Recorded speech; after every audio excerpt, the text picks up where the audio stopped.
Haleluya, shalom, selamat pagi, selamat berhari Minggu bagi kita semua.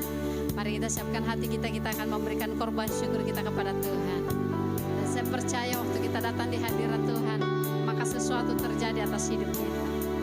Sebab itu mari sebelum kita mulaikan ibadah kita, kita tundukkan kepala, kita satu di dalam doa. Haleluya Tuhan. Kami bersyukur Tuhan buat hari ini, buat waktu yang Tuhan berikan bagi setiap kami. Untuk kami boleh datang memuji menyembah akan Tuhan. Terima kasih Tuhan. Biarlah Tuhan datang membawa seluruh hidup kami, seluruh hati kami untuk memuji menyembah akan Engkau Tuhan. Terima kasih Bapak. Dalam nama Yesus kami mulaikan ibadah kami hari ini. Haleluya. Amin.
Shalom Bapak Ibu Saudaraku yang dikasih Tuhan. Saya percaya kita semua dalam anugerah dan kemurahan Tuhan. Sebelum kita belajar kebenaran firman Tuhan, mari kita satu di dalam doa. Bapak, kami bersyukur buat anugerah dan kemurahan-Mu dalam kehidupan kami. Kami boleh bersama-sama kembali di ibadah minggu online LOB Ministry. Hari ini semua karena anugerah dan semua karena cinta Tuhan, semua karena karya Tuhan dalam kehidupan kami. Kami sudah melakukan segala pekerjaan dan pelayanan kami, aktivitas kami sepanjang minggu ini. Kami percaya semua karena berkat-berkat Tuhan yang terus tercurah dalam kehidupan kami. Kami boleh ada sampai hari ini semua karena anugerah dan kemurahan Tuhan. Tiba saatnya kami akan bersama-sama belajar firman-Mu. Bapa yang baik, kami perlu firman-Mu. Firman-Mu yang memberikan kekuatan, firman-Mu yang mengingatkan kami, firman-Mu yang menegur kami, supaya hidup kami untuk semakin hari, semakin berkenan di hadapan Tuhan. Terima kasih Bapak, kami mengucap syukur berkati kami semua yang mendengarkan dalam program ini Bapak. Ini biarlah menjadi berkat bagi banyak orang, membangun, bahkan memotivasi, bahkan mengingatkan, menegur, bahkan mengasihi di dalam kebenaran firman-Mu Bapa. Terima kasih, di dalam nama Tuhan Yesus Engkau ambil alih pemberitaan firman-Mu hari ini. Haleluya, amin. Apa kabar Bapak Ibu Saudaraku yang dikasih Tuhan? Saya percaya kita semua dalam kemurahan Tuhan. Ya, saya percaya kita boleh melakukan sepanjang minggu segala pekerjaan, segala pelayanan, segala aktivitas pribadi lepas pribadi dengan kesibukan masing-masing. Yang sebagai ibu rumah tangga, sebagai pegawai, sebagai pengusaha, sebagai karyawan, bahkan adik-adik sebagai mahasiswa, sebagai anak-anak sekolah. Saya percaya kita boleh melakukan segala sesuatu itu karena kemurahan Tuhan.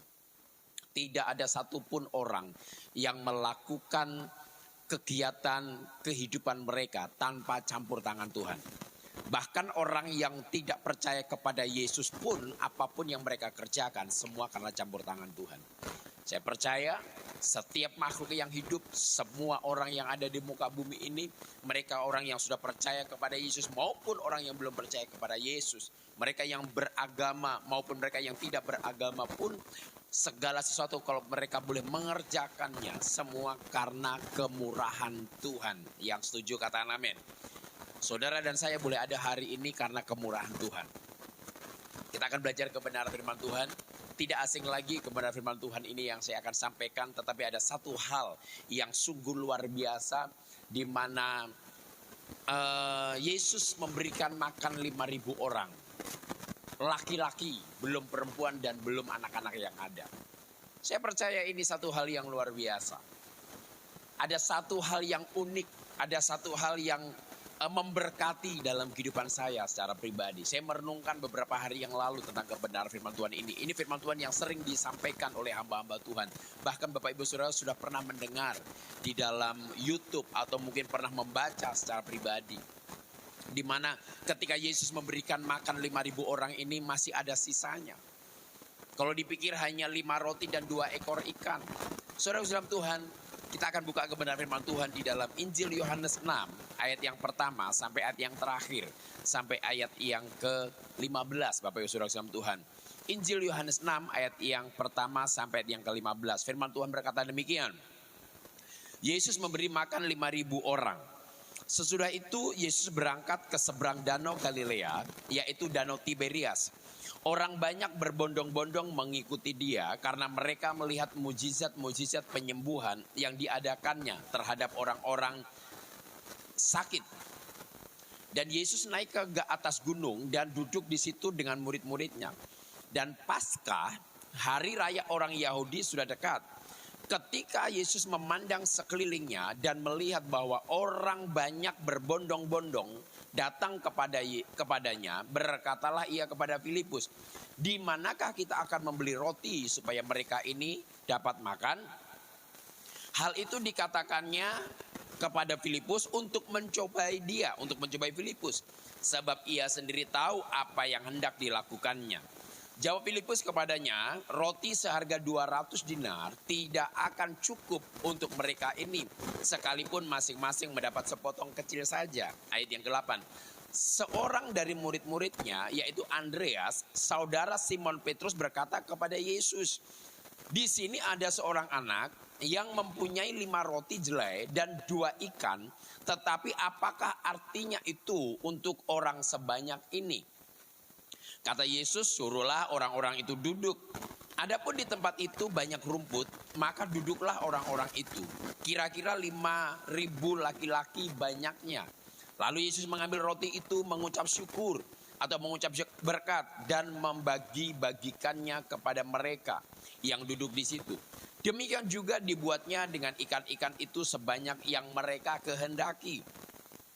Dan setelah mereka kenyang, ia berkata kepada murid-muridnya, kumpulkanlah potongan-potongan yang lebih supaya tidak ada yang terbuang. Ayat ke-13. Maka mereka pun mengumpulkannya dan mengisi 12 bakul penuh dengan potongan-potongan dari kelima roti jelai yang lebih setelah orang makan. Ketika orang-orang itu melihat mujizat yang telah diadakannya, mereka berkata, dia ini adalah benar-benar nabi yang akan datang ke dalam dunia. Karena Yesus tahu bahwa mereka hendak datang dan hendak membawa dia dengan paksa untuk menjadikan dia raja. Ia menyingkir pula ke gunung seorang diri. Saudara dalam Tuhan, kita sudah panjang membaca kebenaran firman Tuhan dari ayat 1 sampai ayat yang ke-15 dari Injil 6. Yesus memberikan makan 5.000 orang. Ada satu hal yang luar biasa Bapak Ibu Saudara Tuhan. Nah, saudara dan saya sebagai orang yang mengikuti Yesus, yang hanya mencari mujizatnya, mencari berkat secara materi dan jasmani, atau saudara seperti murid-murid Yesus yang menerima warisan iman, warisan kuasa yang Tuhan berikan dalam kehidupan murid-murid Yesus pada saat itu. Kalau ayat yang pertama dan ayat yang kedua, di situ firman Tuhan berkata, ketika Yesus masuk ke seberang danau Galilea, yaitu Danau Tiberias, orang banyak berbondong-bondong mengikuti dia karena mereka melihat mujizat. Mujizat-mujizat penyembuhan. Nah, seringkali saat ini banyak orang Kristen, banyak anak-anak Tuhan, mereka mengikut Yesus bukan karena panggilan dari hati. Mereka mengikuti Yesus datang ke gereja bukan karena panggilan dari hati, tetapi merindukan sesuatu mujizat terjadi dalam kehidupannya. Tidak jauh beda dengan orang-orang banyak yang mengikuti Yesus karena melihat mujizat. Nah, ketika banyak orang Kristen, banyak orang yang percaya kepada Yesus, pengikut Yesus, ketika dia melihat mujizat, dia merindukan satu mujizat terjadi dalam kehidupannya. Ketika dia mengikuti Tuhan dan ketika mujizat tidak dialami dalam kehidupannya, maka dia mulai kecewa. Dia mulai iri hati, dia mulai menggerutu, dia mulai bersungut-sungut. Kenapa? Aku melihat orang lain menerima mujizat sedangkan aku sendiri tidak menerimanya. Karena motivasinya sudah salah. Motivasi mengikut Yesus, mengikut Tuhan, bukan kita mengejar berkat secara materi dan jasmani. Bapak Ibu Saudaraku dikasihi Tuhan, ketika saudara menjadi orang yang berkenan di hadapan Tuhan, berkat materi, berkat jasmani, otomatis akan mengejar dalam kehidupan saudara dan saya yang percaya kata amin. Nah, saudara sama Tuhan, kita menjadi pribadi yang mana? Apakah kita menjadi pribadi orang yang banyak ini mengikuti Yesus karena telah melihat mujizat Tuhan? Atau kita mengikut Yesus seperti murid-muridnya, menerima warisan iman, menerima warisan kuasa, menerima warisan Roh Kudus yang diberikan kepada murid-murid Yesus pada saat itu. Nah, saudara-saudara Tuhan, ketika orang banyak ini berbondong-bondong mengikuti Yesus karena mereka melihat mujizat, dia ingin seperti mengalami mujizat yang diterima oleh orang lain. Tapi saudaraku dikasih Tuhan, pada saat itu Yesus, ayat yang ketiga, dan Yesus naik ke atas gunung dan duduk di situ dengan murid-muridnya. Coba perhatikan baik-baik. Dan Yesus naik ke atas gunung dan duduk di situ dengan murid-muridnya. Saudara, pastikan kehidupan saudara dan saya, kita menjadi murid, bukan menjadi pengikut. Kalau murid, kita duduk bersama dengan Yesus. Di mana ada Yesus, di situ ada murid. Tetapi kalau pengikut, belum tentu Bapak Ibu Saudara sama Tuhan. Nah, ayat yang kelima, ketika Yesus memandang sekelilingnya dan melihat bahwa orang banyak berbondong-bondong datang kepada Yesus, mengikuti Yesus, berkatalah ia kepada Filipus. Filipus ini adalah seorang murid Yesus salah satunya. Di manakah kita membeli roti supaya mereka ini dapat makan?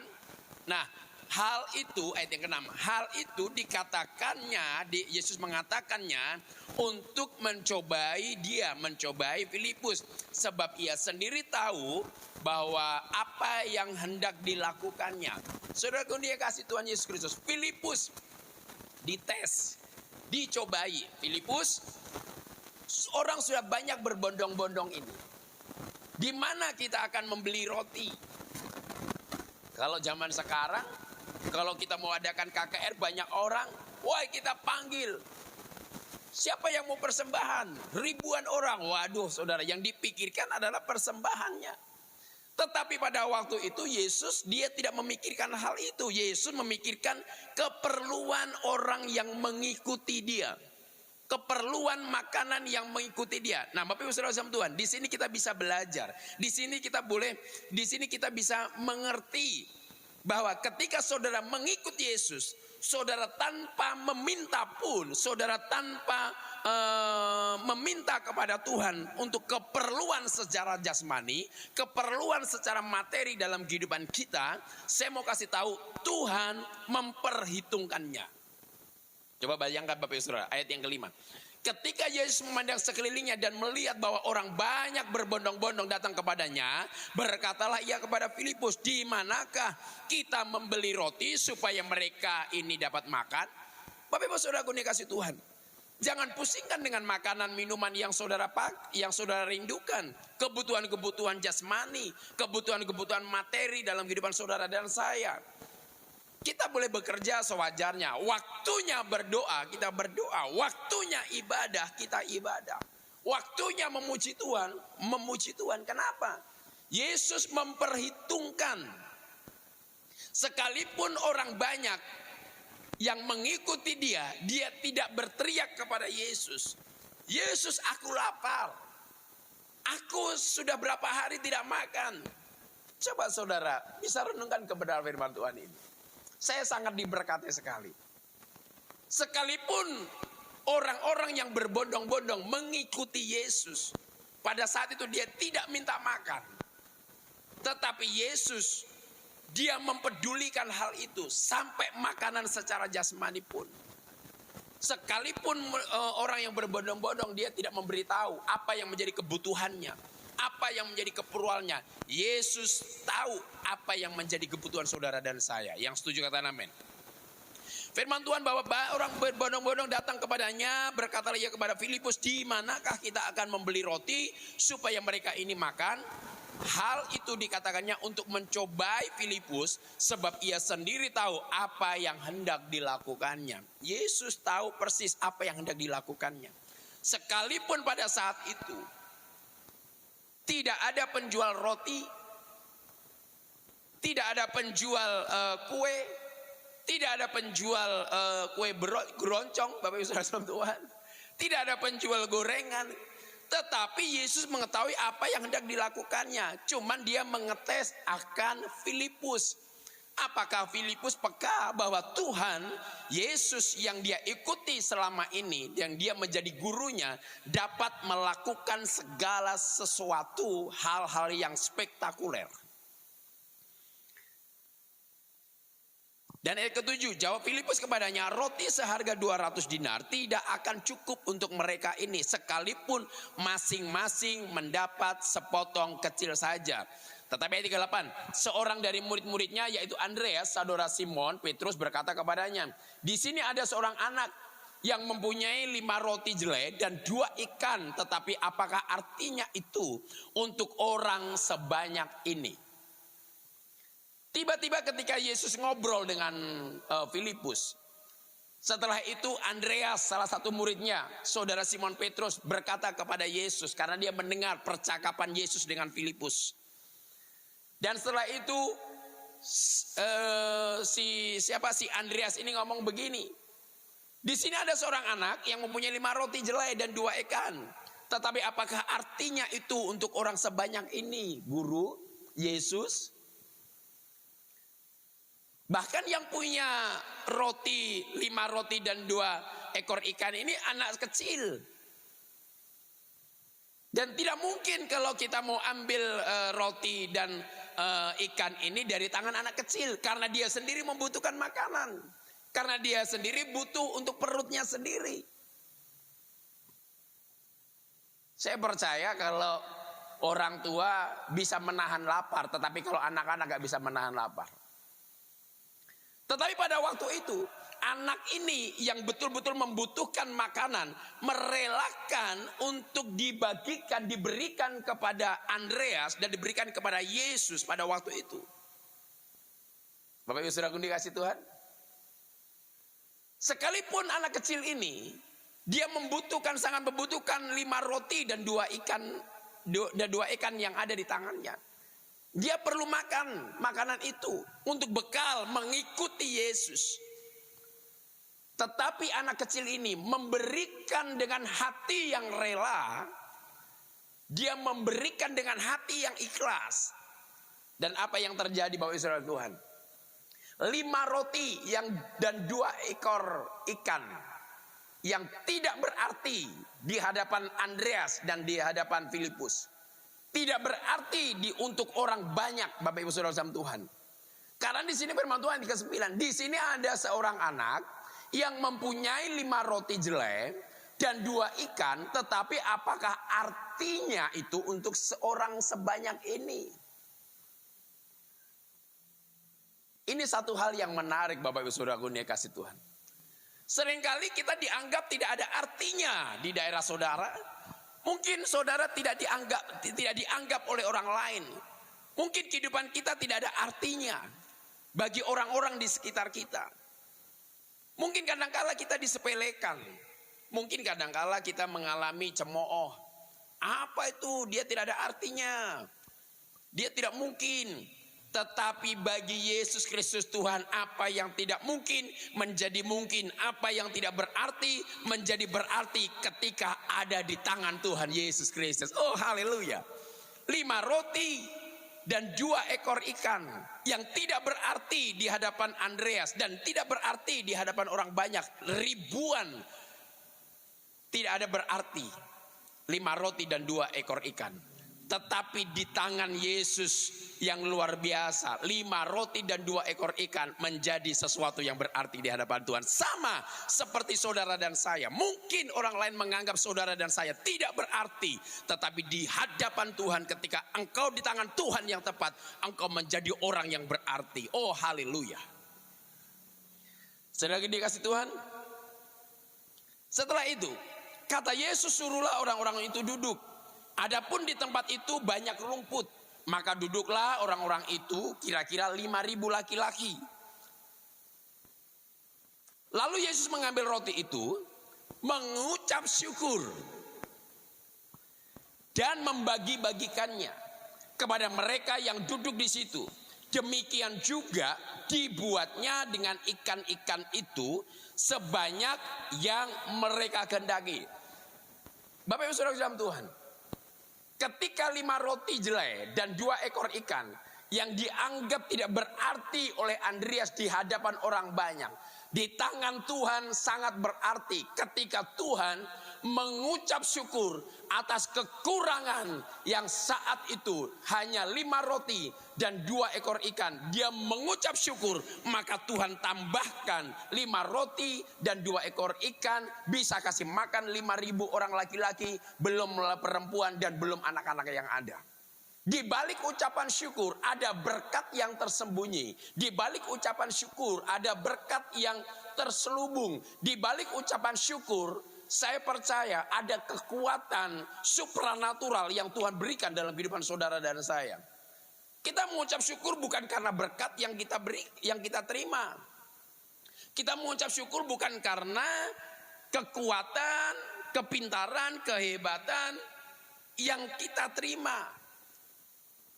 Berkat materi, berkat jasmani yang kita terima. Kalau berkat-berkat itu kita terima, kita berterima kasih, bukan mengucap syukur. Kalau mengucap syukur itu adalah kekurangan saudara mengalami kekurangan ekonomi, saudara mengalami aniaya, kita mengalami sakit penyakit, kita mengalami hal yang tidak enak, itulah baru kita mengucap syukur. Dan di sini dikatakan firman Tuhan berkata demikian.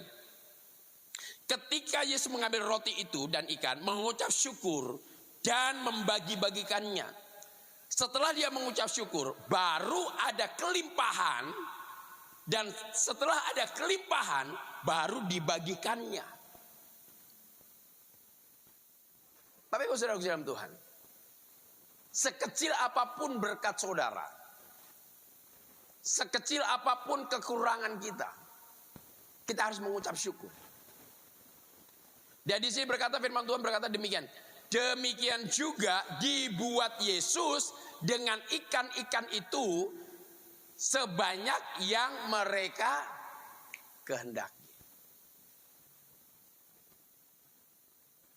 Bukan Yesus yang menghendaki seberapa banyak ikan dan roti untuk kasih makan. Tetapi mereka, orang-orang yang hadir termasuk murid-muridnya, demikian juga dibuat Yesus dengan ikan-ikan dan roti itu sebanyak yang mereka kehendaki.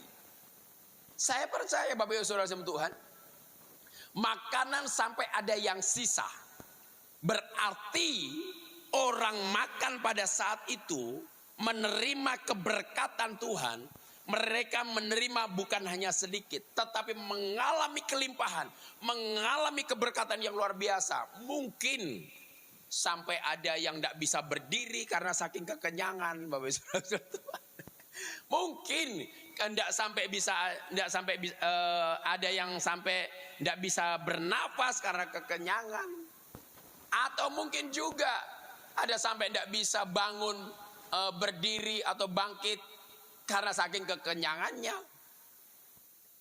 Karena firman Tuhan berkata bahwa sebanyak yang mereka kehendaki. Kalau mereka belum kenyang, mereka mau makan lagi. Kalau mereka belum puas, mereka mau makan lagi. Sebanyak yang mereka kehendaki. Dan di sini firman Tuhan, ayat ke-12. Dan setelah mereka kenyang, coba perhatikan baik-baik. Dan setelah mereka kenyang, ia berkata kepada murid-muridnya, kumpulkanlah potongan-potongan yang lebih supaya tidak ada yang terbuang. Mulai dari zaman dulu kita diajarkan untuk menghargai makanan. Yang setuju katakan amin. Yesus mengajarkan menghargai makanan. Murid-muridnya kumpulkanlah potongan-potongan yang lebih supaya tidak ada yang terbuang. Di sini Yesus mengajarkan kepada murid-muridnya dan kepada saudara dan saya untuk kita menghargai makanan. Jangan sampai ada makanan yang terbuang. Kenapa? Karena itu adalah berkat dari Tuhan. Kalau kita menghargai makanan, kalau kita menghargai berkat Tuhan, kita percaya dalam perkara kecil, Tuhan tambahkan perkara-perkara yang besar. Oh, haleluya. Nah, saudara dalam Tuhan yang dikasih Tuhan Yesus Kristus, saya punya orang tua, mama saya, dia sangat menghargai makanan. Dia tidak bisa melihat yang namanya makanan terbuang. Sekalipun kadangkala nasi kalau sudah basi, dia dicuci kembali, setelah itu dijemur. Habis dijemur kering, setelah itu nanti mungkin bisa dijadikan, kalau di Jawa itu namanya karak, itu adalah kerupuk, bisa dijadikan jipan, Bapak Ibu Saudara dalam Tuhan. Sangat menghargai makanan. Mama saya mengusahakan supaya makanan itu tidak terbuang. Bagaimana caranya supaya makanan itu bisa diolah kembali. Jangan sampai makanan itu basi, rusak. Dan akhirnya kalau sudah basi seperti kayak sayur apa segala macam itu kan, kalau basi sudah nggak bisa dikonsumsi. Dia berusaha bagaimana supaya sayur-sayur ini tidak terbuang. Kalau memang semuanya orang sudah makan, ya kalau ada kulkas kasih masuk kulkas. Kalau tidak ya kita kasih orang-orang yang keluarga kah atau bagaimana yang mau makan, kita kasih makanan yang belum rusak tersebut. Jangan sudah rusak baru kita kasih orang, saudara Tuhan, itu tidak benar. Dan di sini firman Tuhan berkata, Maka mereka pun mengumpulkannya, ayat yang ke-13, dan mengisi 12 bakul penuh dengan potongan-potongan dari kelima roti jelai yang lebih setelah orang makan. Bapak Saudara Tuhan, sisanya dikumpul, dibungkus kembali, dan tersisa 12 bakul. Murid Yesus 12 orang, satu orang dapat satu bakul. Dia dengan kata lain bahwa ketika kita melayani Tuhan, saudara dalam Tuhan, saudara jangan khawatir, saudara jangan bimbang, saudara jangan ragu, saudara jangan takut bahwa Tuhan akan memberikan makanan bagi saudara dan saya. Tuhan akan memperhitungkan jerih payah saudara sebagai hamba Tuhan, sebagai pelayan Tuhan. Tuhan akan mewariskan iman, mewariskan sesuatu apa yang Tuhan pernah lakukan, saudara pasti juga dapat melakukannya. Asal kita segambar serupa dengan Kristus, melakukan akan kebenaran firman Tuhan. Nah, ini Bapak Ibu Saudara Tuhan, renungan saat hari ini. Saya percaya bahwa sesuatu yang tidak berarti, mungkin kita tidak berarti untuk keluarga, mungkin kita tidak berarti untuk gereja, mungkin kita tidak berarti, dianggap tidak berarti untuk masyarakat. Tetapi saya mau kasih tahu Bapak Ibu Saudara Tuhan, ketika saudara ada di tangan Tuhan, saudara menjadi orang yang berarti dan berharga di mata Tuhan. Ini renungan firman Tuhan. Jangan takut, jangan bimbang dengan apa yang engkau rindukan. Seperti Yesus, dia mempedulikan orang banyak yang mengikuti dia. Sekalipun orang banyak itu tidak memberitahu bahwa dia kelaparan, tetapi Yesus tahu bahwa dia butuh makanan.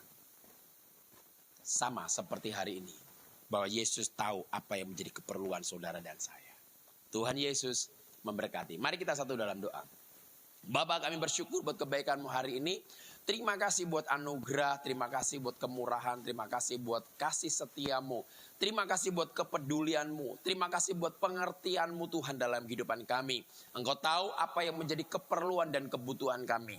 Kami berdoa buat bangsa dan negara, presiden, wakil presiden, para menteri, bahkan semua jajaran sampai ke bawah RT RW. Kami berdoa Tuhan, pemerintahan Indonesia, biarlah mereka boleh memerintah bangsa Indonesia dengan bijaksana, dengan memiliki roh takut akan Tuhan, mengayomi masyarakat, menyejahterakan masyarakat. Tuhan, khususnya buat anak-anak Tuhan, biarlah mereka dalam anugerah dan kemurahan Tuhan. Mereka terus di dalam jalurnya Tuhan. Tuhan pelihara, Tuhan tolong dalam kehidupan mereka. Saat hari ini, biarlah memberkati program ini Tuhan. Bahkan setiap yang menyaksikan program ini, mereka diberkati oleh Tuhan Yesus. Terima kasih.